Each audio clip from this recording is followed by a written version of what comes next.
on because I've been really focusing on livers. Obviously, we're about to do our lovely liver flush program, which is one of the most powerful programs that we run here at Skylar Achemesis Limited.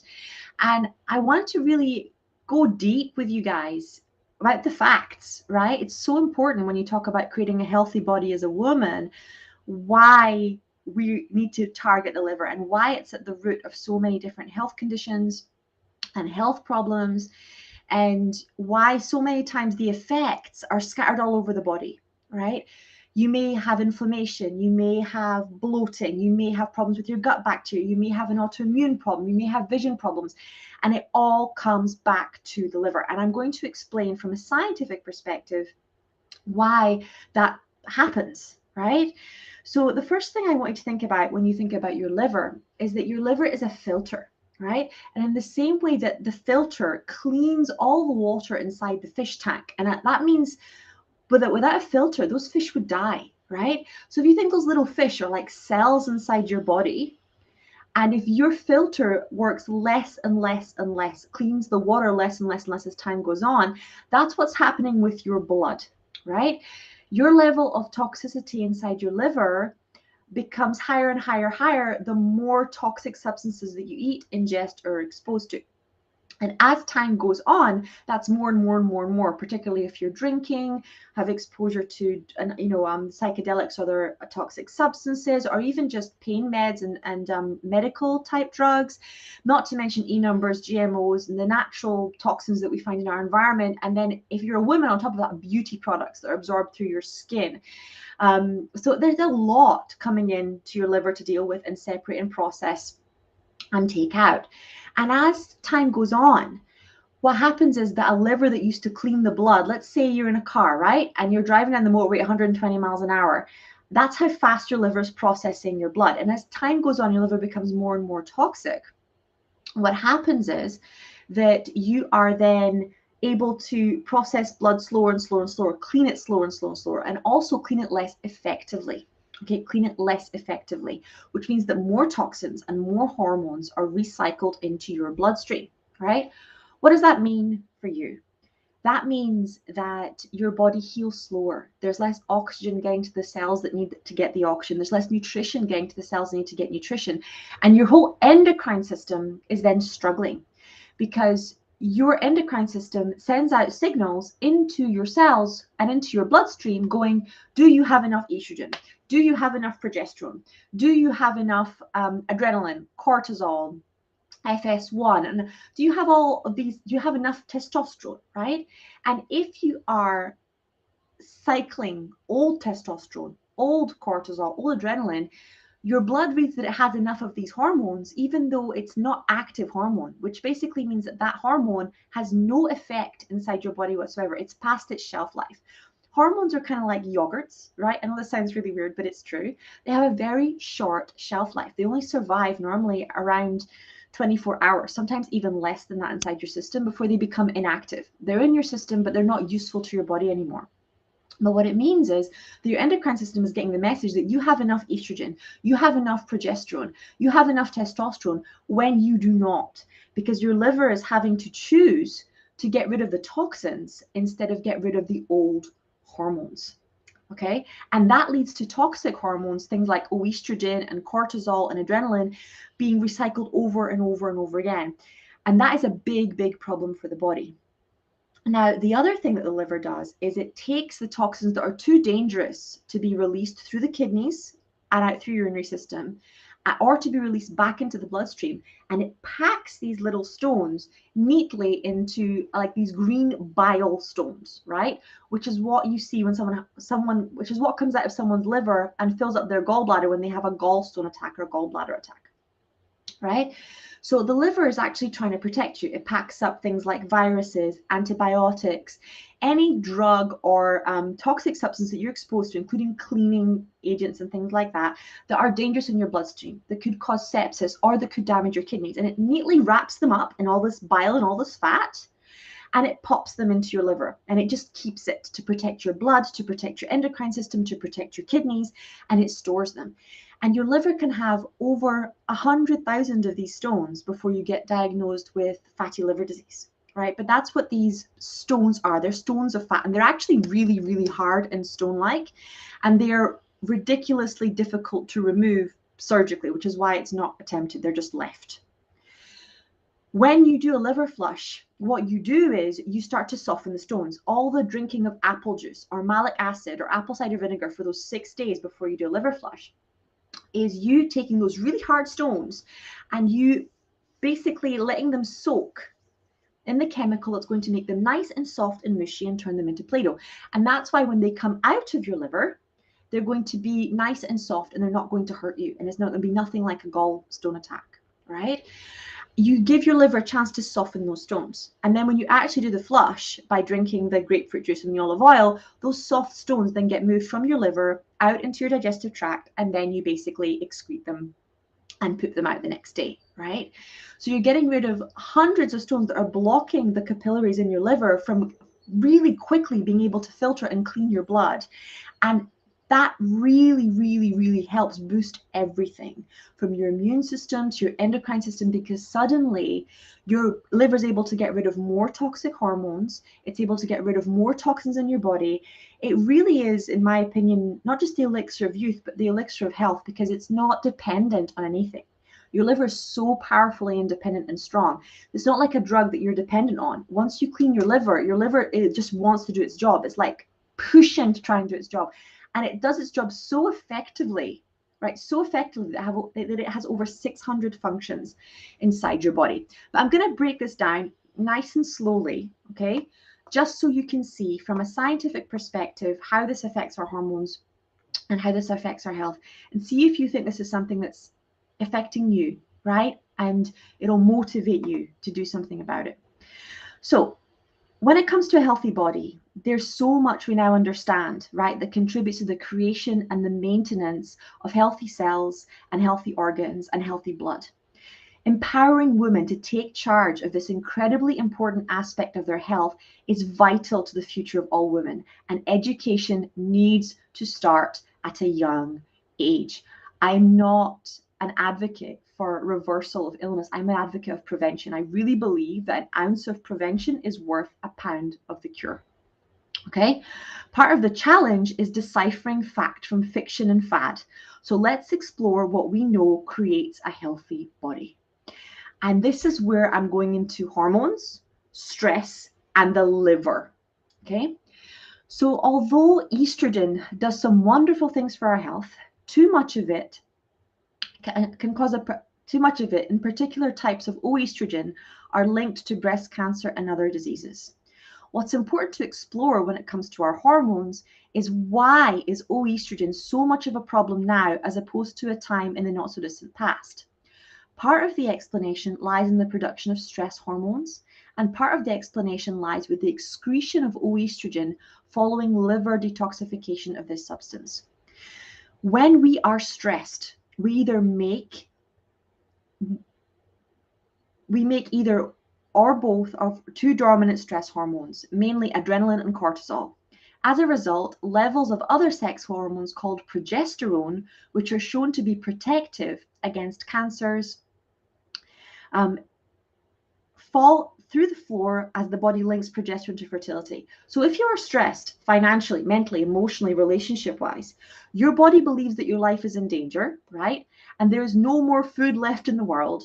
There is no more safety for you in the world. The last thing it wants you to do is to conceive a child. So begins the part of the problem with estrogen. It's dominant in comparison to progesterone, okay? This situation can also arise from synthetic forms of estrogen, such as oral contraceptive pills or hormone replacement therapy. Because basically those hormone replacement therapies tell your body the same problem that you were having with your liver, that there's already enough when you actually aren't making enough. And then your body can't use the kind of estrogen that's inside your body, and it thinks you've already got enough, and it actually tells your endocrine system make less. So your ovaries make less, your adrenal glands make less if you're in menopause, when you actually need more. Okay. The second scenario to consider involves the excretion pathway of estrogen out of the body.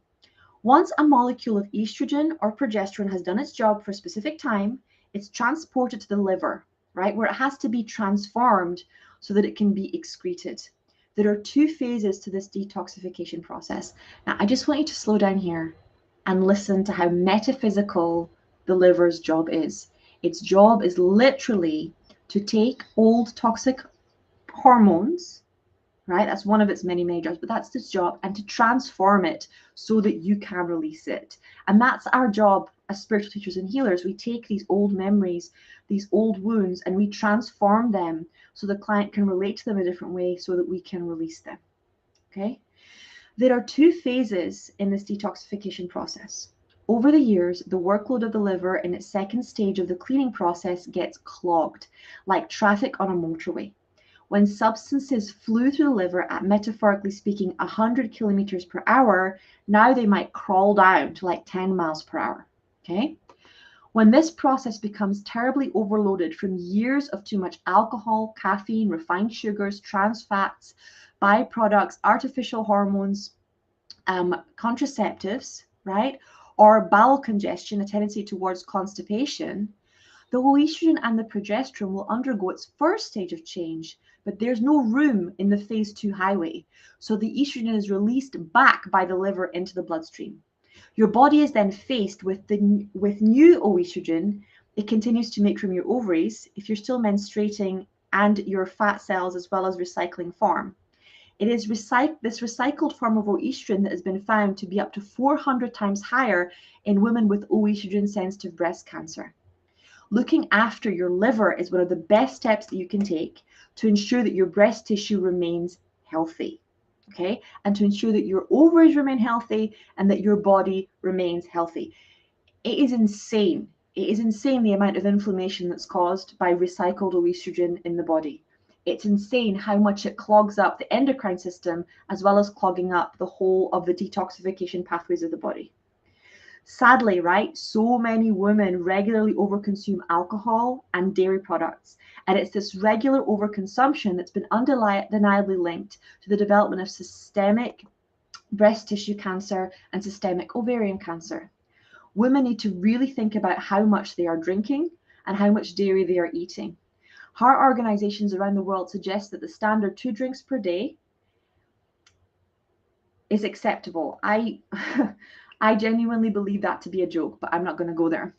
Cancer research suggests, however, that if you have a family history of breast cancer, there is no safe level of alcohol for consumption. Let's go back here. If you have a history of breast cancer in your family, there is no level of alcohol that's safe for consumption. And if you have a history, I would go as far as to say there's no level of dairy that's safe for consumption. Okay, cancer research suggests, however, that if you have, this is a massive statement. This is a massive statement. If alcohol is something you enjoy, don't drink it daily. Save it for special occasions, right? Mocktails are all the rage now, but it's shifting your perspective from I'm helpless over my body, what's going to happen is going to happen anyway, to I can take control. I can completely gut my liver so that it's working at optimum capacity by doing liver flushes. I can take my power back over opening the genes that could create cancer or other diseases through the exact same process and by reducing my levels of dairy and reducing my levels of alcohol. Okay. Coffee in particular has also been found to play a role in the creation of denser cystic breast tissue. Okay. On the other hand, green tea has consistently been shown in numerous studies to be protective against many types of cancers, breast cancer in particular. Most people are astounded at the changes in their breasts and in their body when they break away from coffee and alcohol, and they're astounded at the clarity of mind, at their youthfulness, at the sheer amount of energy, power, and focus and dedication to their divine life purpose when they clean their liver. So I'm challenging you to take a break from these toxic substances and to focus on cleaning out that liver. Okay, and if you're feeling guided to do it with us, right, please, please, please come and join us. You're here for a reason. It's important to do this stuff as a group. If you know about this, if you're good at this stuff like I am, but you're still scared of doing it alone, or you're putting it off and putting it off and putting it off, that's a sign that you have trauma. That's a sign that you need help. And there's more that's held inside your liver than just old toxins that you've ingested from this lifetime. It's your emotional and spiritual blocks to accessing your divine power. And these rocks in your liver, right, are literally rocks of emotional anger. And they bring up all this old stuff that you may not know how to heal. And if you're anything like me, you're incredible at giving love and compassion to other people, but you don't do that for yourself. And that's where community helps so much, and where the support with the meditations and the deep healing process for releasing these toxic stones from the liver makes such a big difference. It's just 2 weeks of your life that's going to give you a powerful tool that you can use by yourself for the rest of your life to improve everything. Okay, once you've done it, right, and you omit these toxins from your diet, literally flush your liver so there are no stones, you're going to see such a big difference in your menstrual cycle. You're going to feel such a big difference in your adrenal glands. You're going to see such a big difference in your hormones. You're going to see such a big difference in your healing time and your capacity, right, for growth, your capacity for resilience, your ability to trust yourself in difficult situations, your ability to not suffer from overwhelm and decision fatigue, because all that stuff comes from having your power being blocked on a spiritual level, on an emotional level, but on a physical level too. And that's why I've combined the two, because I really believe in working with integrity. And I'm not going to sit here and tell you guys that it's all in your head when I can scan your body and see this is a physical manifestation. It's already happened. You already have the stones in your liver. You already have the beginnings of that disease coming, right? So it's better to act now, do what needs to be done to dissolve these toxic stones inside the liver, and work on the emotional and spiritual stuff at the same time. You don't have to choose between spirituality and physicality. They are interconnected. It's an illusion that they're separate. It's one. And when you start acting towards your liver and your body in a healthy way, you give yourself back so much power. Power to have a healthy endocrine system, power to have a healthy gut, power to heal and repair faster, power to have cleaner blood, power to have a better immune system, power to absorb more oxygen, power to connect with your divine self. Because guess what? Your liver sits right over your solar plexus chakra, which is the center of your divine power. So I just really got guided to come and share that with you guys today. And I hope that you connected with it in the same way that I do, and that you found it interesting. Yeah. So I love you guys very much. Very, very much. Let's do our closing prayer. O Great Spirit, Father Sky, Mother Earth, the winds, the waters, my Father, my Mother, Atanaha, all that is. We thank you for our lives, and we thank you for these good, good people. We thank you for all that we are and all that we are to become. We dedicate our time spent together and our relationships with one another to you. We ask that our suffering be ended, that our pain be lifted, to the love and to the peace that lay beyond. Aho, Amen, Namaste. Bye, guys.